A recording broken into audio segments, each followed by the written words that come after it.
જમીનનો સોદો કરવા જાઓ અને સામેનો માણસ દસ્તાવેજ નહીં પરંતુ પિસ્તોલ કાઢે તો સાંભળવામાં તમને ફિલ્મી લાગે, પરંતુ ભાવનગર પોલીસના હાથે ઝડપાયેલા બે પ્રોપર્ટી ડીલરે એવી કબૂલાત કરી કે જમીન મકાનના સોદા વખતે તેઓ દેશી પિસ્તોલ સાથે રાખતા હતા. અને હવે સવાલ એ છે કે જમીનના ધંધામાં વિશ્વાસનો વેપાર ચાલે છે કે પછી હથિયારોની ધાક પર સોદા થઈ રહ્યા છે?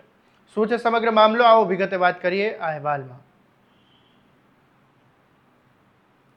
નમસ્કાર, હું છું આસિફ કાદરી અને સ્વમાન સાથે તમારું સ્વાગત છે.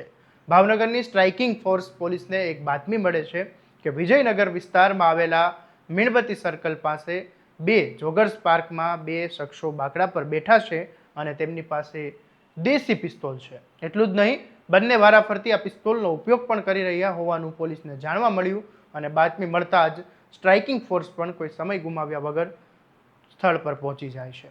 બંને શખ્સોને ઘેરી લે છે અને તલાશી લેતા પોલીસની શંકા સાચી સાબિત થાય છે.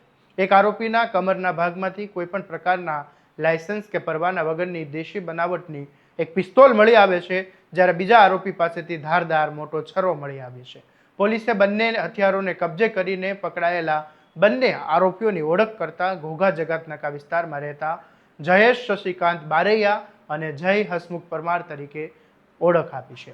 પોલીસ તપાસમાં સામે આવ્યું કે બંને જમીન અને મકાનની લેવેચના વ્યવસાય સાથે સંકળાયેલા છે, પરંતુ સૌથી ચોંકાવનારો ખુલાસો તો પૂછપરછ દરમિયાન થયો હતો. બંને આરોપીઓએ પોલીસ સમક્ષ કબૂલ્યું કે તેઓ જમીન અને મકાનના સોદા વખતે આ દેશી પિસ્તોલ સાથે રાખતા હતા અને બંને વારાફરતી આ હથિયારનો ઉપયોગ કરતા હતા. એટલે કે પ્રોપર્ટીના ધંધામાં પોતાની ધાક જમાવવા અને સામેનો જે પક્ષ હોય તેમના પર દબાણ ઊભું કરવા માટે હથિયારનો સહારો લેવામાં આવતો હતો. અને આ કબૂલાત બાદ હવે પોલીસ માત્ર આર્મ્સ એક્ટના ગુનાથી સંતોષ નથી માનતી. તપાસ હવે એ દિશામાં પણ આગળ વધારી રહી છે કે આ દેશી પિસ્તોલ ક્યાંથી લાવવામાં આવી, કોને પાસેથી ખરીદવામાં આવી અને આ પહેલાં તેનો ઉપયોગ અન્ય કોઈ ગુનામાં થયો છે કે નહીં, અને શું જમીનના અન્ય વિવાદોમાં પણ આ હથિયાર બતાવીને દબાણ કરવામાં આવ્યું હતું કે નહીં.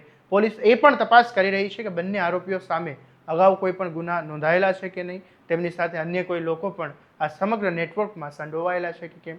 હાલ સ્ટ્રાઇકિંગ ફોર્સના હેડ કોન્સ્ટેબલ ઇમ્તિયાઝ પઠાણની ફરિયાદના આધારે નીલમબાગ પોલીસ સ્ટેશનમાં બંને આરોપીઓ સામે આર્મ્સ એક્ટ હેઠળ ગુનો નોંધવામાં આવ્યો છે અને આગળની કાયદેસરની કાર્યવાહી હાથ ધરવામાં આવી છે.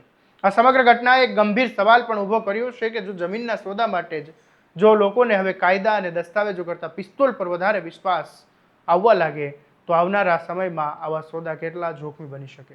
શું માત્ર ધાક જમાવવા માટે હથિયાર સાથે રાખવામાં આવતું હોય તેની પાછળ કોઈ મોટું નેટવર્ક પણ કામ તો નથી કરી રહ્યું ને? આ તમામ સવાલોના જવાબ પોલીસ તપાસમાં સામે આવશે, પરંતુ હાલ તો ભાવનગરમાં પ્રોપર્ટીના ધંધા સાથે જોડાયેલા બે લોકો પાસેથી દેશી પિસ્તોલ અને છરો ઝડપાતા સમગ્ર શહેરમાં ભારે ચર્ચા જાગી છે. નમસ્કાર,